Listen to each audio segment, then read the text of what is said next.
Country music historically can be described as a rich blend of music and traditions, which transcend race and nationality and instead highlight our shared experiences and similarities as people. Robert Shelton once described country music as, quote, a crazy quilt pattern of singing, playing, joking, tale-telling, dancing, and reminiscing. It should be played out, not in words and pictures alone, but with a soundtrack.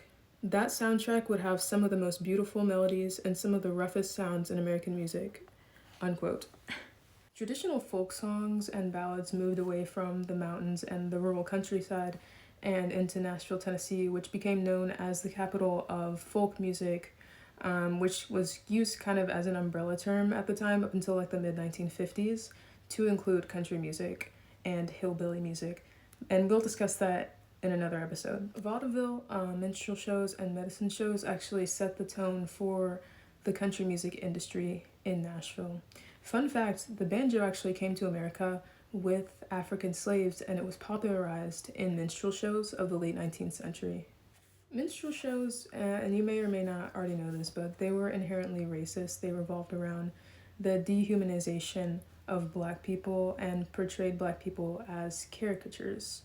Now, I do think this is important to mention just because it's a part of our history and I don't think it should be overlooked. I think if history is not taught, then it risks repeating itself. There were plenty of well-known performers throughout the history of country music who performed in blackface at one point or another during their careers, including Jimmie Rodgers, Chet Atkins, and Bing Crosby, to name a few. It's important to understand that blackface at one point was an acceptable form of entertainment, so understand that I'm not in any way attempting to cancel anyone here. This is just something that I feel is important to mention, and I don't want to skip over this important part of our history as Americans. Well, that's it for now, but next time I want to talk about how minstrel shows, medicine shows, and vaudeville kind of shaped the scene of country music in Nashville, which was actually at this time becoming a rapidly growing industry.